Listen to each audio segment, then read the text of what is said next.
గతంలో మరి ఎన్నడూ లేని విధంగా ఈ రోజు ఈ కూటమి ప్రభుత్వం ఏర్పాటైనప్పటి నుంచి కూడా తీసుకుంటే మరి ప్రజలకు ఎక్కడా కూడా న్యాయం జరగలేదన్నది స్పష్టమవుతుంది.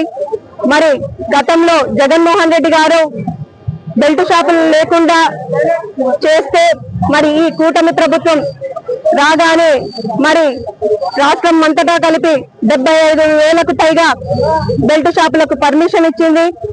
అలాగే మనం చూసుకుంటే ప్రజలకు ఏం మంచి చేశారు, ఈ రోజు ప్రజలకు ఏం న్యాయం జరిగింది అని మేము కూటమి ప్రభుత్వాన్ని నాయకుల్ని ప్రశ్నిస్తున్నాము.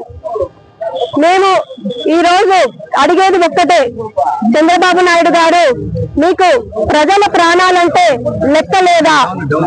ప్రజలంటే మీకు అసలు పట్టనట్టు ఈ రోజు మీ నాయకులు గాని మీరు గాని వ్యవహరిస్తున్నారు.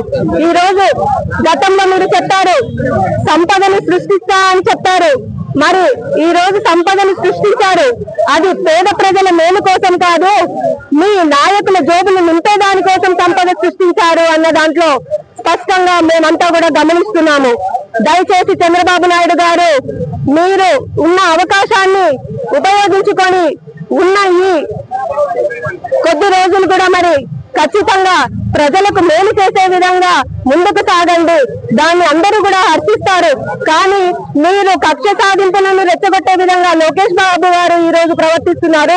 మరి గతంలో పవన్ కళ్యాణ్ గారు పెద్ద పెద్ద మీటింగుల్లో పెద్ద పెద్ద మాటలను చెప్పారే, మరి ఈ రోజు ప్రాణాలు పోతుంటే మరి అత్యాచారాలు జరుగుతుంటే వీటి మీద నోరు విప్పరు కదా. కేవలం షూటింగ్లు మీద అలవాటు పడిపోయినారు పవన్ కళ్యాణ్ గారు. కేవలం షూటింగ్ కి వచ్చినట్టు మరి అసెంబ్లీకి వచ్చి వెళ్తున్నారే గాని ఇంకా ఆయన సినిమా ఫీలింగ్ లోనే ఉన్నట్టున్నారు గాని మరి ప్రజా నాయకుడు అన్నది మర్చిపోయినట్టున్నారు పవన్ కళ్యాణ్ గారు. ఇంతమంది కూటమి నాయకులు ఉండి సెంట్రల్ అండదండలు ఉండి కూడా మీరు ప్రజలకు న్యాయం చేయలేకపోతున్నారంటే ఒకసారి ఆలోచన చేసుకోవాల్సిందిగా మేము హెచ్చరిస్తున్నాము. చంద్రబాబు నాయుడు గారు మీకు దయచేసి రిక్వెస్ట్ అనుకోండి, డిమాండ్ అనుకోండి, ఈ ఉన్న కాలంలో మీరు ఖచ్చితంగా ప్రజలకు మేలు చేసే విధంగా ముందుకు వెళ్ళాలి అని చెప్పేసి మా వైఎస్ఆర్ కాంగ్రెస్ పార్టీ తరఫున నాయకులంతా కూడా కోరుకుంటున్నాము. ఈ అవకాశం ఇచ్చినందుకు ప్రతి ఒక్కరికి ధన్యవాదాలు తెలియజేసుకుంటున్నాను.